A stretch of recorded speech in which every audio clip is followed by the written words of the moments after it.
that we didn't know anything about dyslexia. And I didn't think there was anything wrong with me because I was never told I had something different, Mm-hmm. So I was born in Moose Jaw, and I had a problem speaking. And my family understood what I was saying, but when I went to school, I would say boo instead of blue, and the kids would all laugh at me. So we moved to Regina when I was about 9, and my mother, we moved on the 23 block Whistler, which is just off College and Broad. And my mother sent me to the dark hall 3 times a week for elocution lessons to teach me to speak. Properly. Yeah. Yeah. And they taught me to use the tip of my tongue, my teeth, and my lips. And so I would go there 3 times a week, and I'd walk down College Avenue, which was all the most beautiful homes in Regina. Mm-hmm. It was like Albert Street used to be. But now College Avenue is a lot of commercial buildings. But I would always be enamored by the homes. And when I came out of the dark hall, instead of turning right to go home again, I would turn left and still start looking at houses. And I would stand in front of 2326 College. And it was the most beautiful home, and I used to think, wouldn't it be marvelous? And one day, when I was in real estate, I had my office in the Vagabond Motor Inn, which... Oh boy, I remember that building. That was a while ago. That was one of the first motels. It was South Albert. Yeah, the Vagabond was South Albert Street. And so I had my business there, and I got a phone call from Mr. Kerr to come and list 2326 College Avenue.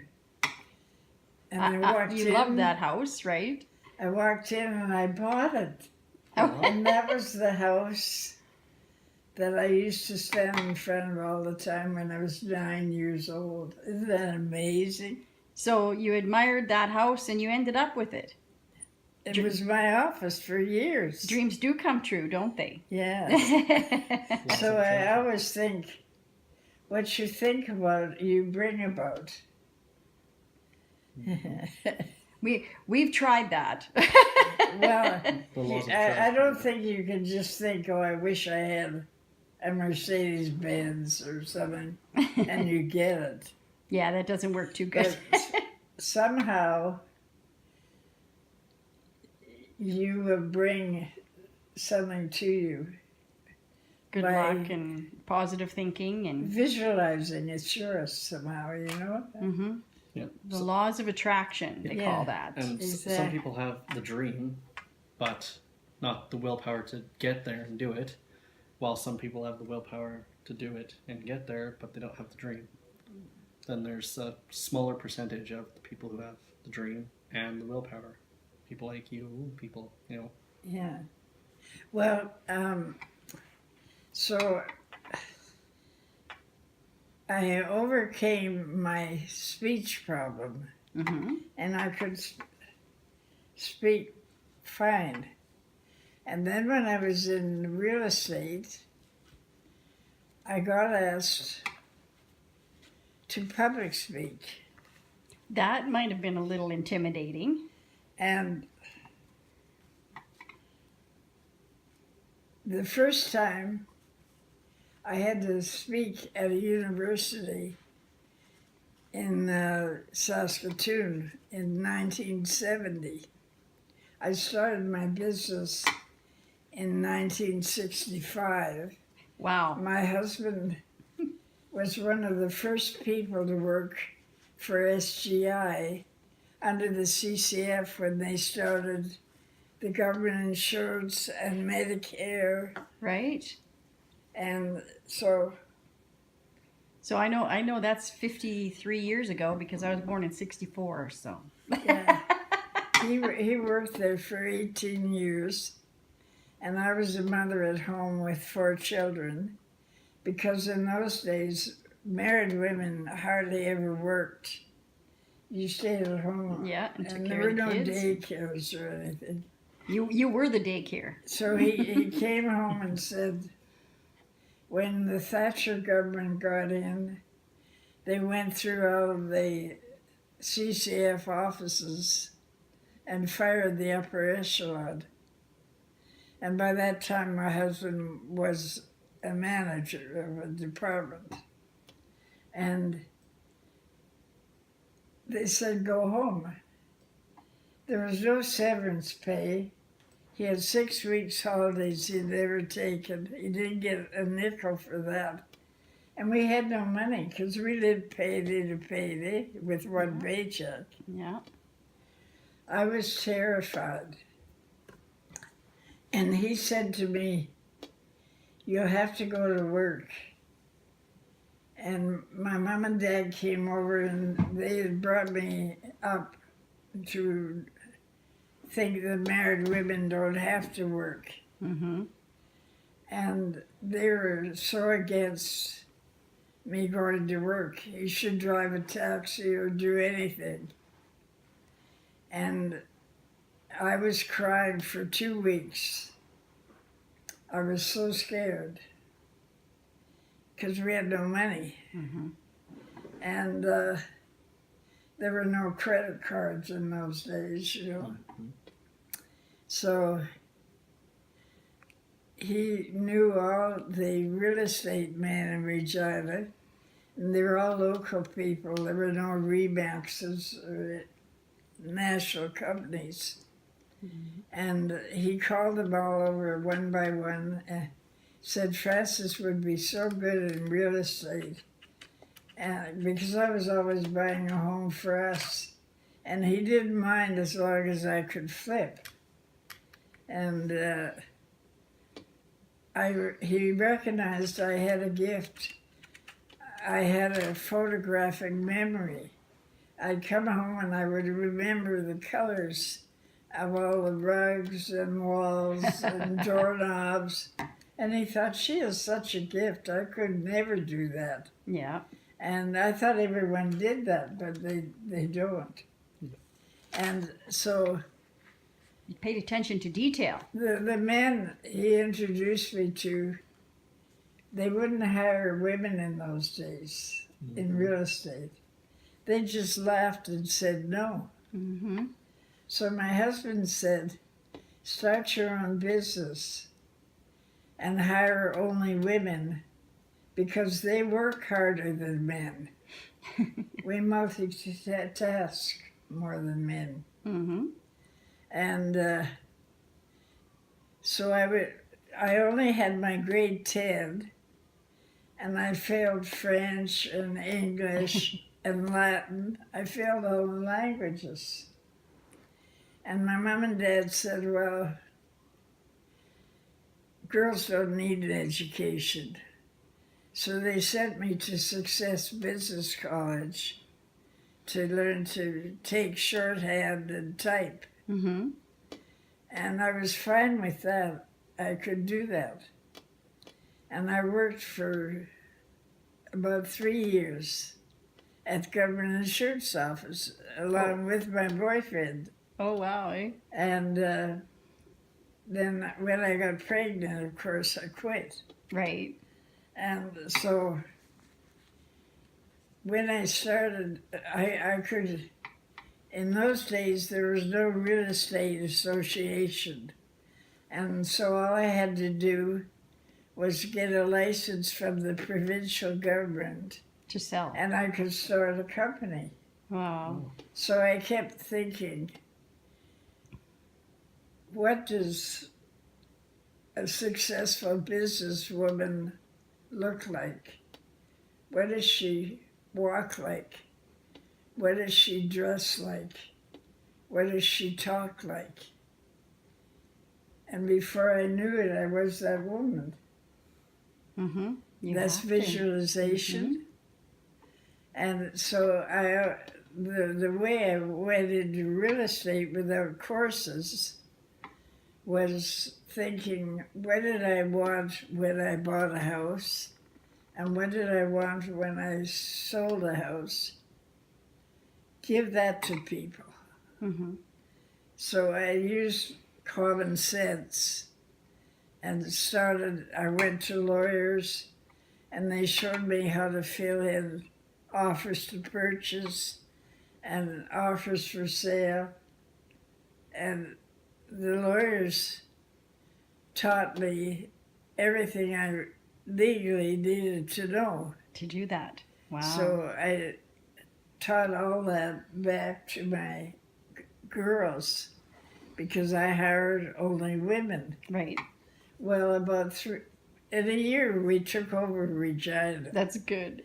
Because I was an artist, everything was in black and white. And they pinned cardboard signs on houses that said for sale with big staples, you know. Mm-hmm.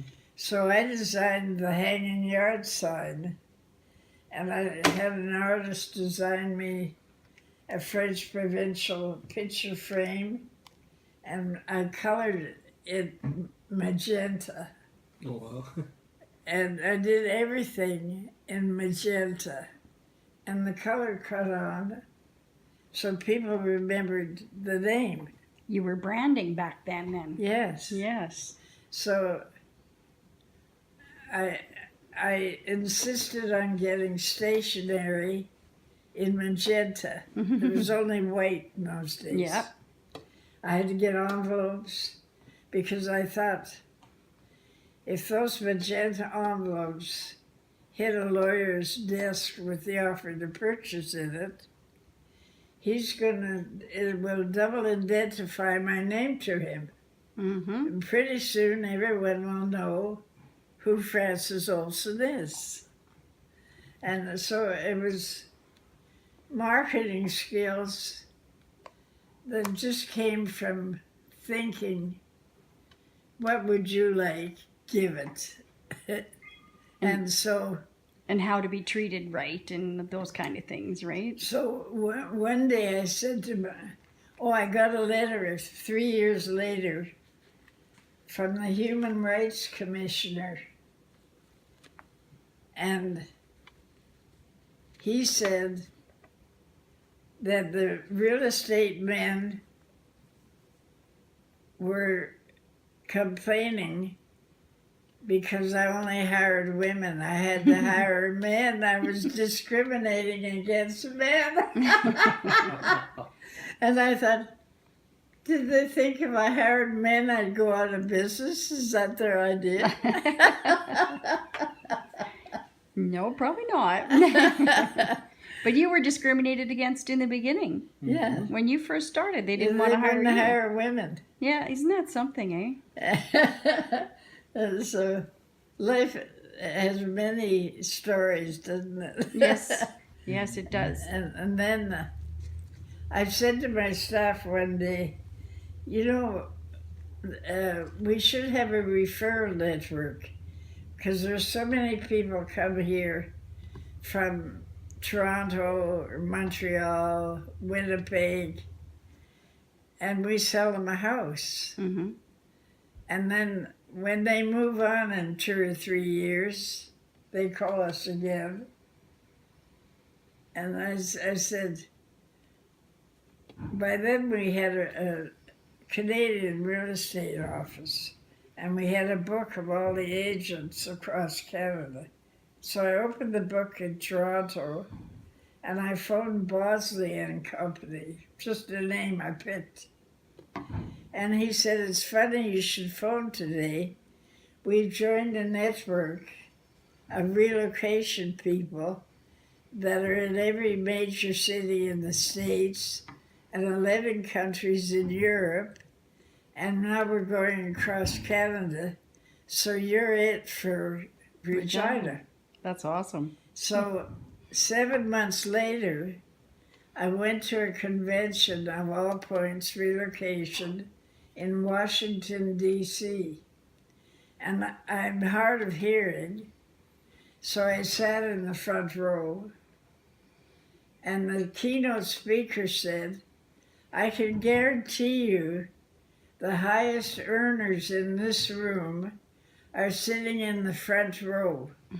They can never learn enough. Mm-hmm. And then they said, the person that has generated the most referrals around the world is Frances Olson from Regina. And we had 100,000 people here then. And I sent more referrals back and forth than any other agent. Wow. They were so amazed by this. They said, what do you do? How do you do it? I said, I work every night. I'm always phoning agents in other cities, leads of people leaving Regina. It took about 3 hours every night. Mm-hmm. But I did it. And they were so impressed, they made me a national director. And by that, they sent me to every major city in the States to public speak, to talk about how I market with color and how I do business. And then the universities wanted me to speak to them. And I said to my husband, oh, look at the University of Saskatchewan wants me to speak. And I've only got grade 10. And he said, you'll do it. So there were 10 men that were powerful men across Canada, and myself speaking up in Saskatoon. And my husband helped me prepare a talk on how to go into business because we were speaking to the commerce students. So we could listen in on the other speakers before we had to speak. The first speaker was the president of the Toronto Stock Exchange. He was so boring. He read like this. And I watched the children around me that were commerce students, and they weren't listening. Because he was boring. And I thought, you mean I agonized over this for 2 months? When I get up there, they're going to bloody well hear me. And because I had children of my own, I knew I'm going to make them hear me. And so my daughter was 16 at the time. She was my oldest. And she knew I was nervous about speaking. And she said, Mother, don't be nervous. Help them. They're kids just like us. Mm-hmm. So her voice came into my head. Help them. They're kids just like us. So when I had to speak after lunch, I got up and I left my briefcase on the floor with my speech in it. Uh-oh. And my daughter's voice was in my head. They're kids just like us, help them. So I started to talk. And when I was finished, they started asking questions for about a half an hour. Question after question. And finally the girl said, look, I have to take Frances now. She's speaking across campus again. And I didn't know I had to speak twice. So Uh-oh. I remember running across campus with her, thinking, what'd I say? What'd I say? What'd I say? And so I gave it again. And that night, they had a big banquet for all the speakers and the professors and the commerce students. And they had presented all of the men with beer signs engraved. And then when they called Frances Olson, the whole room stood up.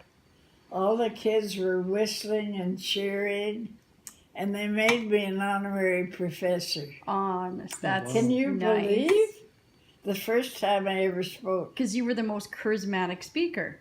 And, I wasn't reading a speech. I knew what I wanted to say. Yes. So I just said it. And you weren't boring.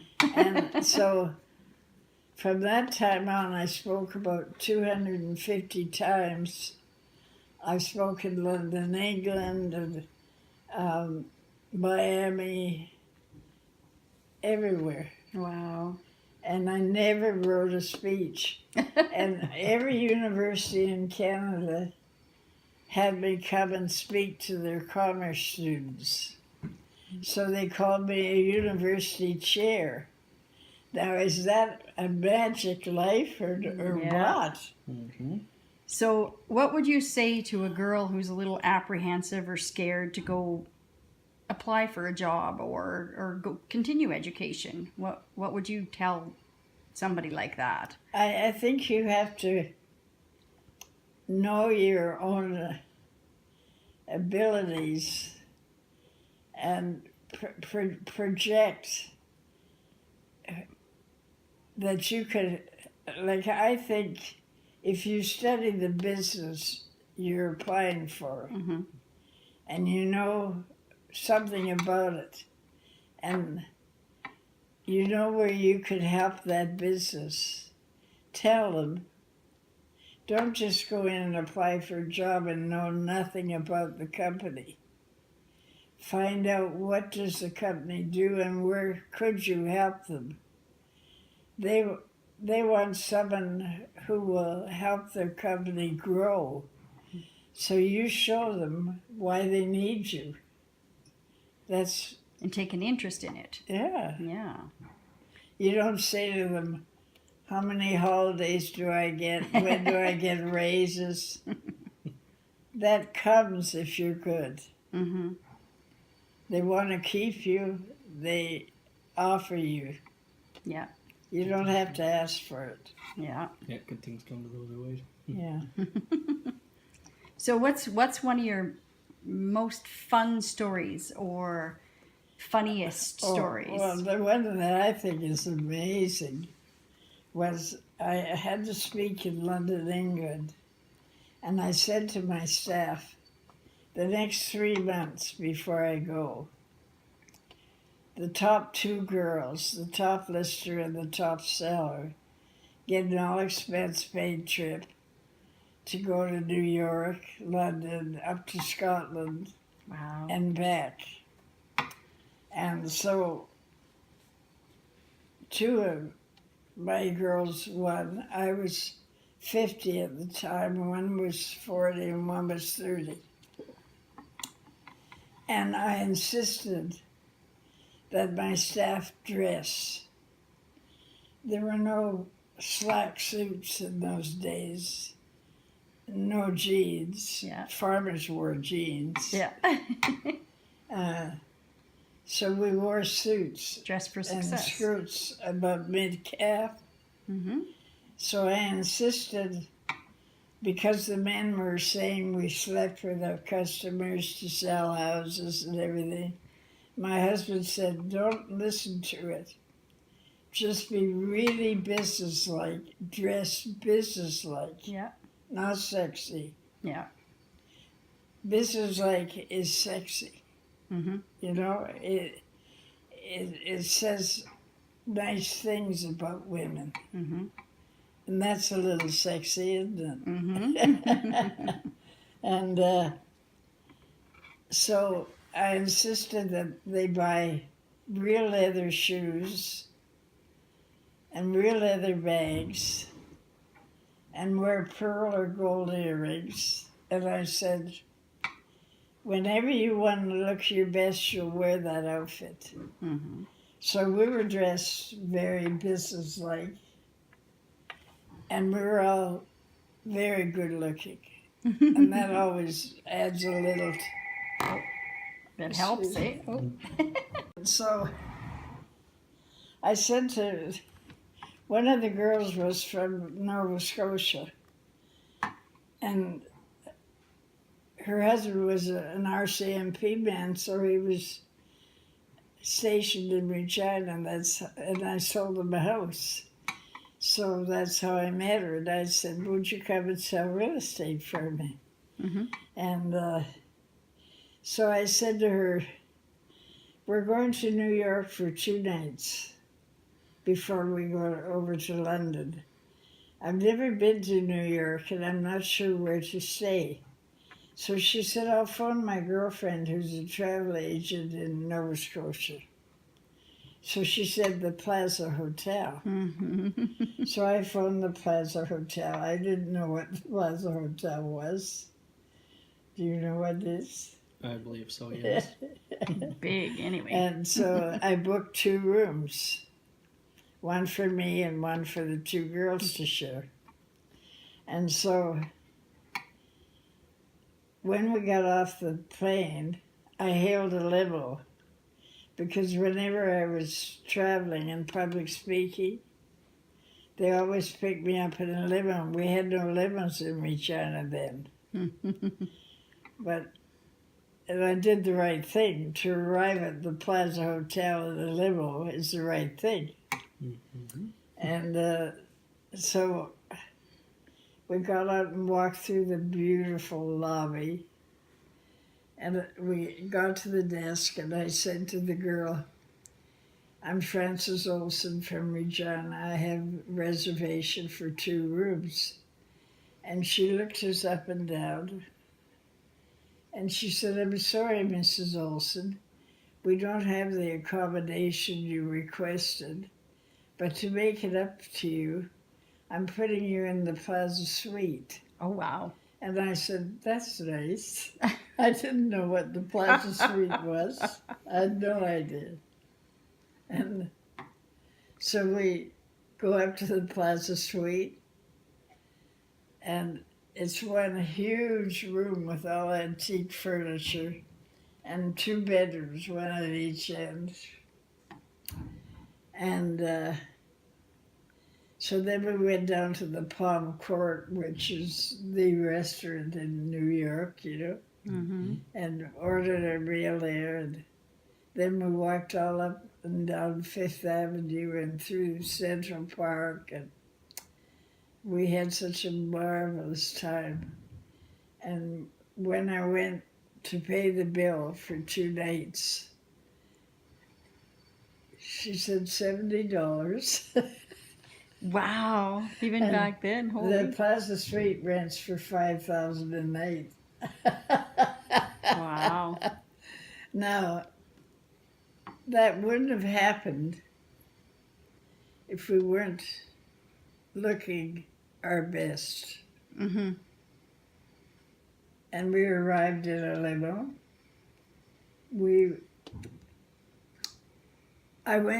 Everyone told me in those days I looked like Jackie Kennedy.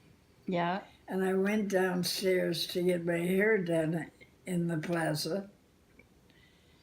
And the hairdresser said, you know, I do Jackie Kennedy's hair. And you look just like her. Your hair is just like hers. And so isn't that amazing? That's something, yeah. Yeah. That would, yeah, that's, Jackie Kennedy was And big. so to look like Jackie Kennedy walking in the plaza was the right way to look. They were bending over backwards. Yeah, because that's when she was so famous. You know? Right. Wow. And So that is one of my favorite stories. so from New York, you went to London and We went to Scotland? London and I had to speak there. Oh, They had an all points convention. All the agents from all over the world were there, wow. and they had me as a guest speaker. So was that intimidating for you to do that? Speak in front of No. everybody? You got used to it? Yeah. Yeah. That's good. Well, I learned. I always took a half a day before I had to speak by myself and visualize myself on the stage. And I always knew who my audience was. Are they grade 8 students? Are they businessmen? Are they businesswomen? Are they realtors? What can I do to help them? Mm-hmm. So then I would go through my life and try to help that audience. Know your audience. Yeah. Mhm. And so that by the time I went out to speak to them, I had no notes. I just spoke because I'd already been there mentally. So I wasn't nervous. Right. That helps. Yeah. So what was one time Like where I tell people, people don't give a shit about you.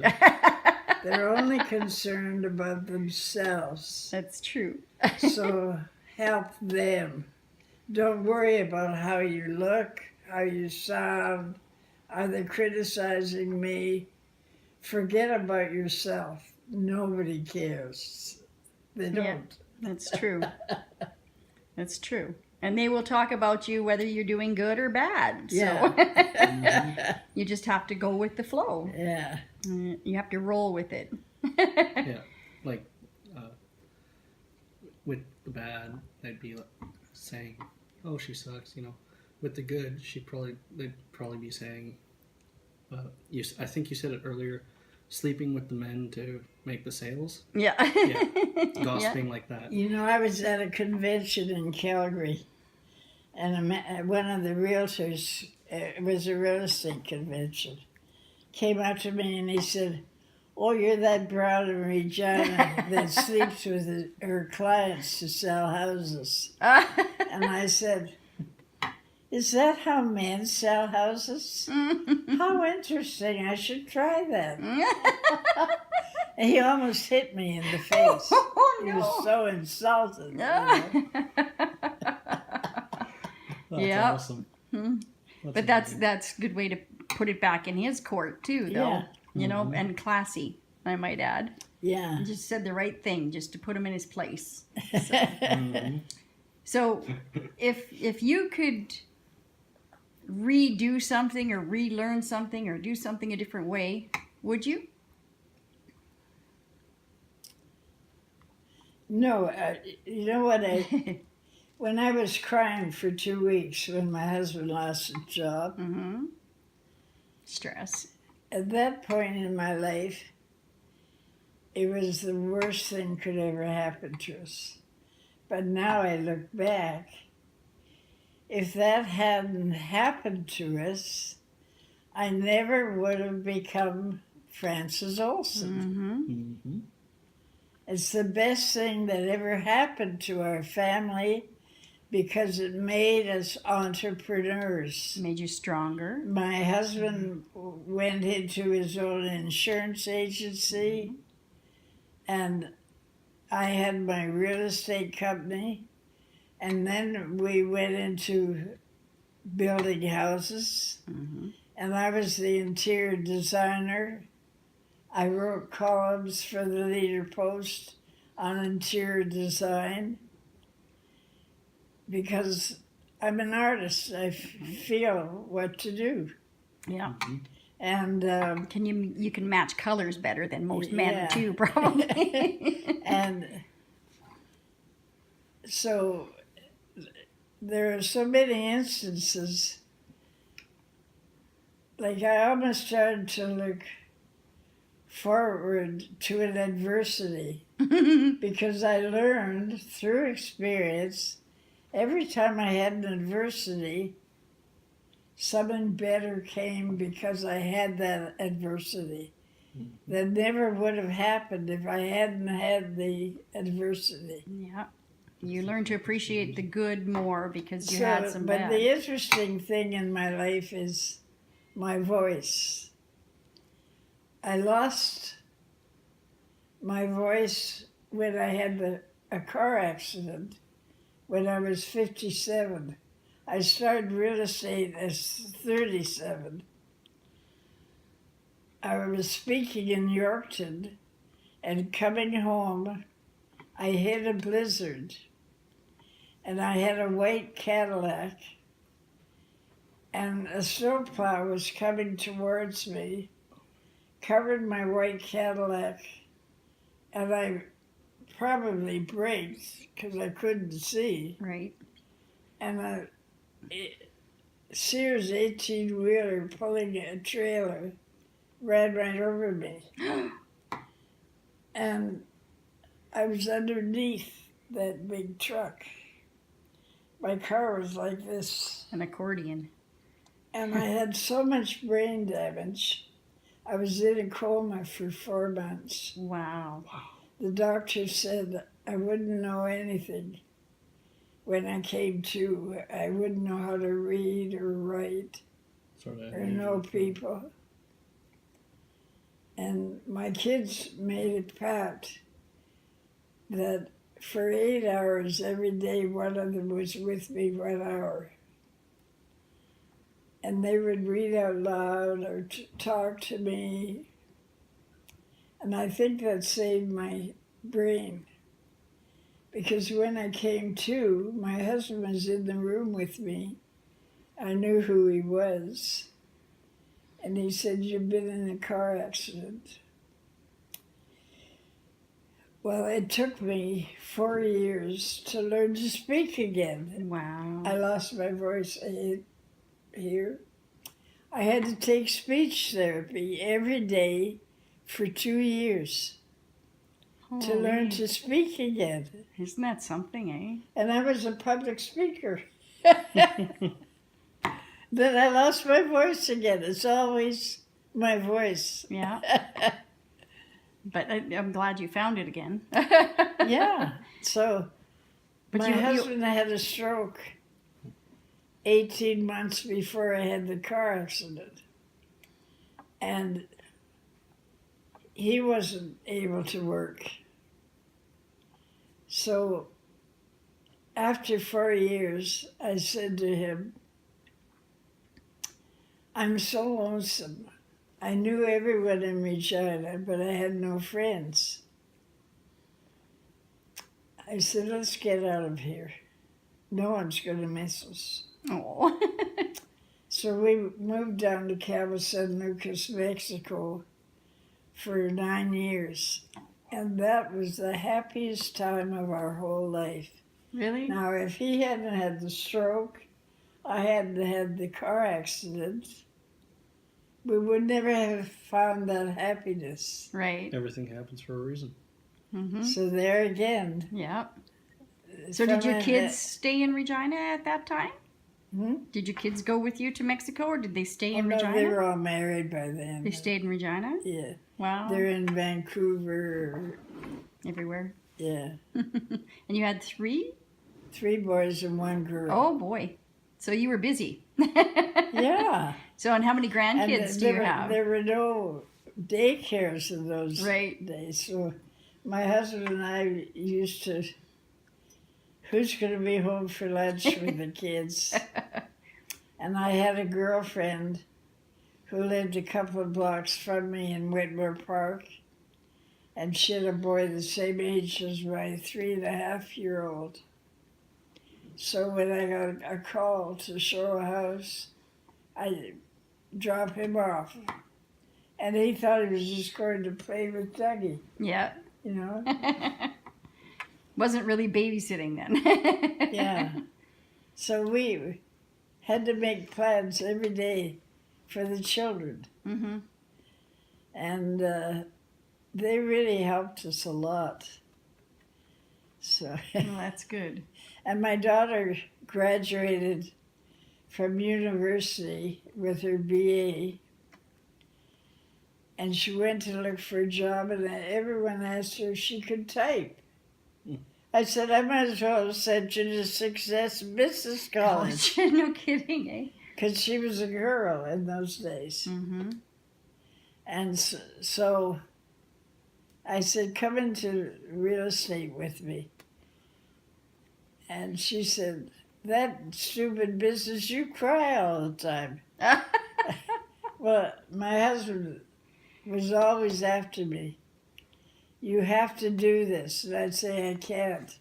One day he said to me, when I was first in real estate, one of the oil companies is transferring Texaco, I think it was, all their men to Calgary.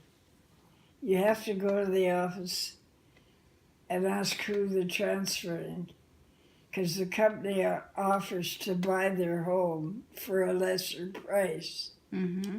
But if you could sell them, they'd make more money. So he said, you have to go and see if you can get their listings. Mm-hmm. And if you sell their houses, you'll make them more money than if the company offers to buy it for a lesser price. And I said, are you crazy? They're not going to speak to me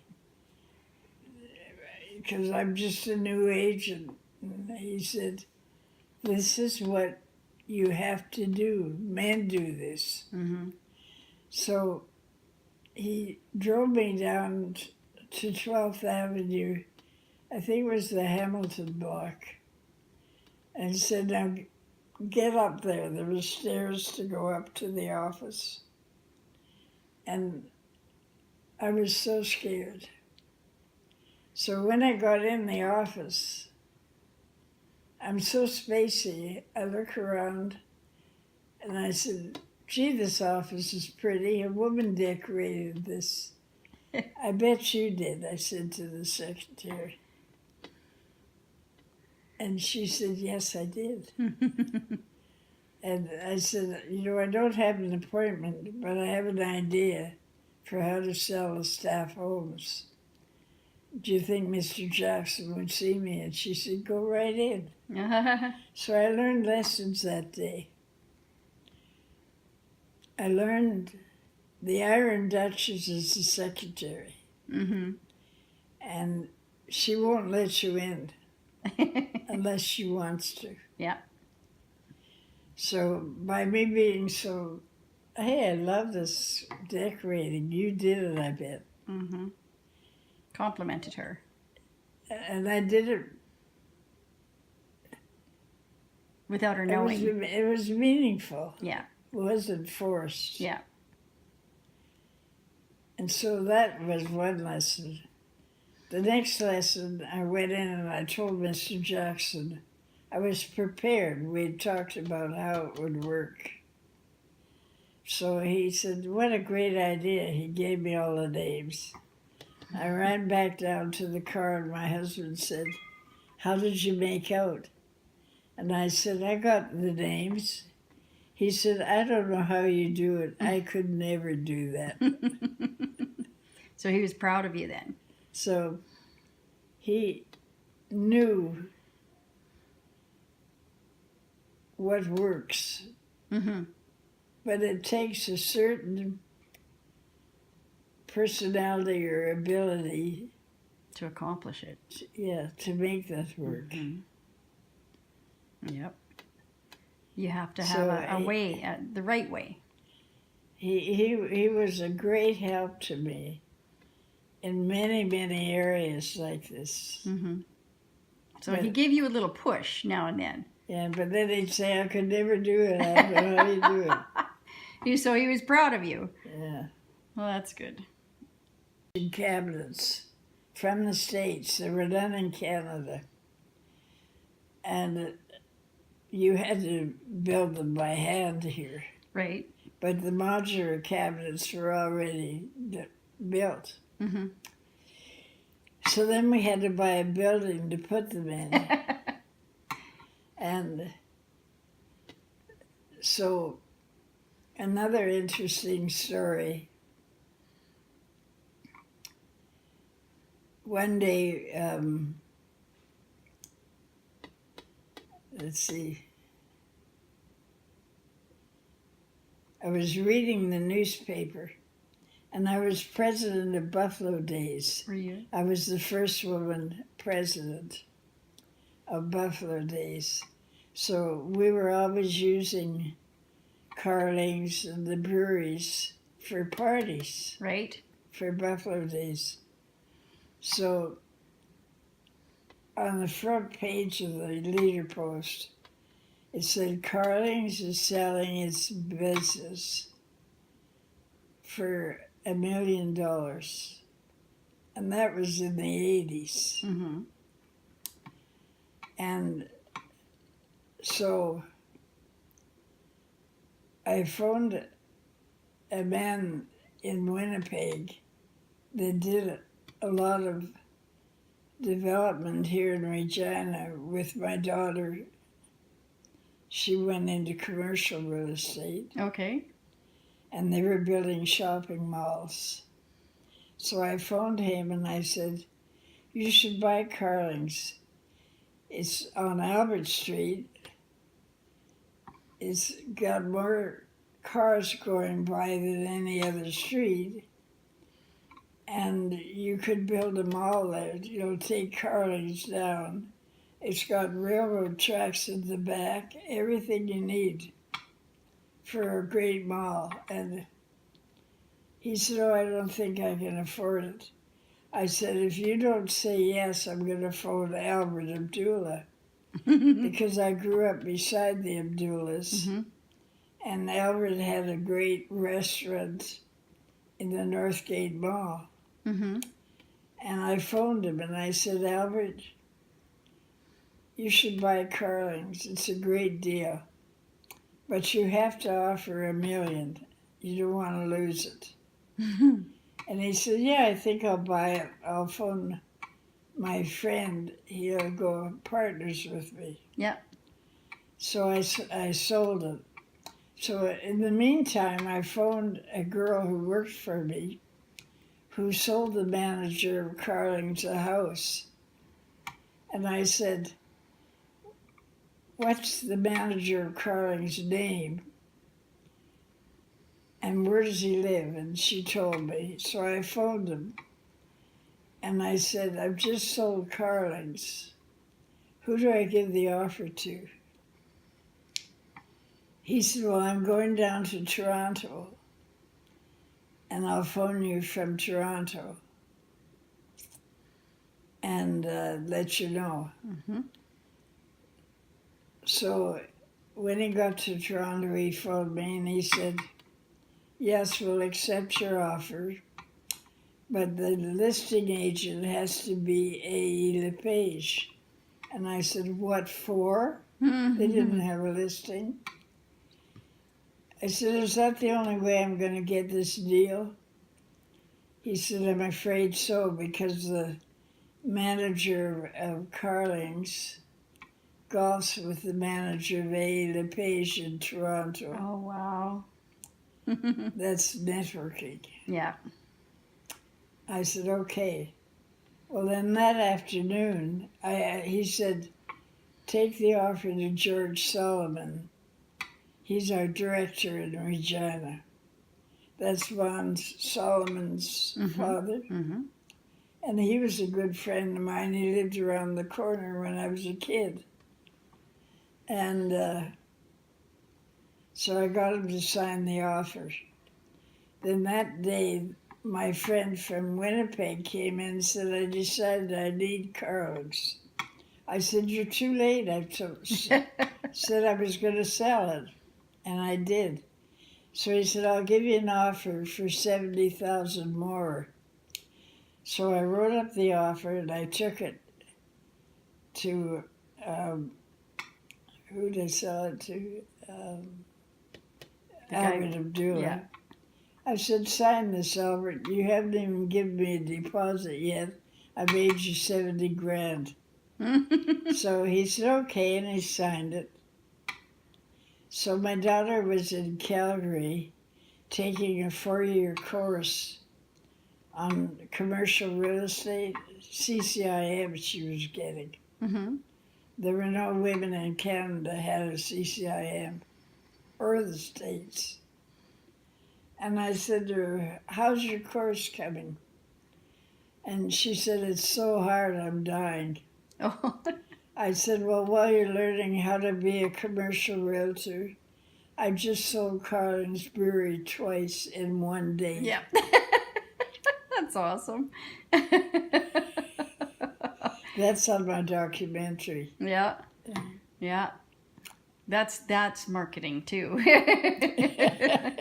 It's not who you know. It's it is who you know in a way, but I mean it's how you treat people in the end, Well, I said the other real estate man, it was on the front page of the Leader Post. They wouldn't touch it unless they had a signed listing. Wow. Money up But front. I phoned them and said, I've got it sold. Who do I give the offer So that's to? where Carling Place Mall is now. Yeah. On Albert And my daughter built the mall. Oh, you're kidding. And then she sold all the spots in the mall. So you see how much money we made from that one? Deal. Yeah. Because One. I read it in the paper. My husband taught me, read the paper every day. There's business on every page. Yep. Always something happening. Mm-hmm. And it was on the front page. Where were all the commercial realtors? Yeah. Yeah, there used to be car sales and commercial real estate, and all that was in the Leader Post all the time. Like I just sold anything. No, that's interesting. That would have been a good deal. A quick deal. So what would you say to somebody who is scared to go back and get their education? How would you tell them to go for it? Would you? Well, I think education is so important today. You have to have a degree of some sort, but it's not a guarantee you'll make one nickel unless you do what I tell you. Mm-hmm. And Yeah. And be kind to people, and yeah.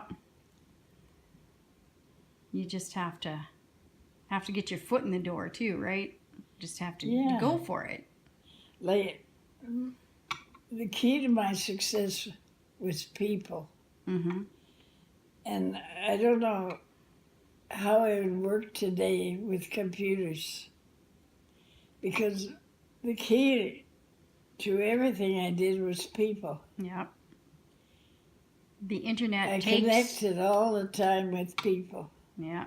The internet takes the person out of personal. Yeah. Yeah. So now I haven't worked for 33 years. But you're still busy. And I'm getting awards all the time, which is so amazing. That's awesome. Like, And you're still speaking? 3 years ago, I was inducted into the Business Hall of Fame along with Paul Hill. And there were 2 or 3. Then I had the documentary. Mm-hmm. And then I got another award. I'd have to look it up. And now you're sitting here and talking to me and with Amicon and Dr. Ekong and trying to get empowerment for women. Yeah. Yeah.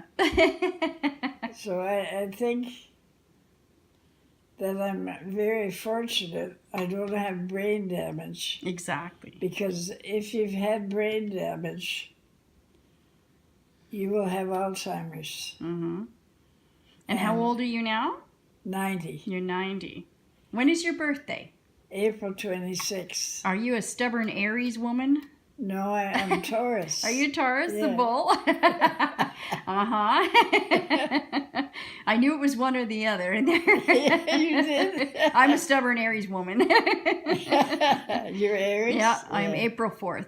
Yeah. My dad always thought April 1st, so April Fools, you know. Yeah. But yeah, no, that makes sense. The bull goes for everything, pushes her way through and goes, you know, Yeah. continues on. So, and that's probably a good thing that you were born under that sign, because you did push your way on and you did overcome your accident and you did, you know. Yeah, because as I said before, I think being overeducated is dangerous, because if they told me when I was a little kid that I couldn't speak, I would think I was stupid. I never ever thought I was stupid. Mm-hmm. My brothers always called me stupid because they were way ahead of me in school. Because my brother started school in Moose Jaw in grade 1 when he was 5. We moved to Saskatchewan, and he's 11 months older than me. And I couldn't start school till I was 6, and I had to go to kindergarten. Right. So when we moved to Regina, we were the same age. 1 month a year, we were the same age. And he was 3. They thought we were twins. Oh. And he was 3 grades ahead of me. Wow. Isn't that something? Yeah, back then it went by your birth date, eh? Yeah. Yeah. But in Moose Jaw, you could start grade 1 at 5. Mm-hmm. In Saskatoon, you Kindergarten. couldn't start till you were 6, and you had to go to kindergarten. Yeah. They probably had more kids per capita there. Yeah. A little bit harder to keep them all in line. So your husband's not around anymore? Oh, he died in 2000. In 2000? Yeah. It was a blessing because he was in the Wascana, It was the rehab center. and I had to visit him every day, and it was hard.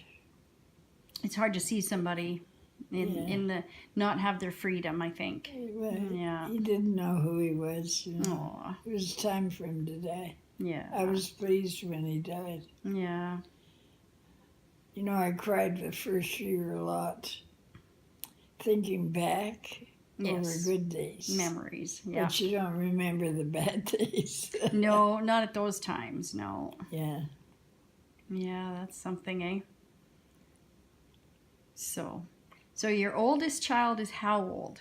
67. 67. How do Wow. you feel when your baby's 67? Yeah, no kidding.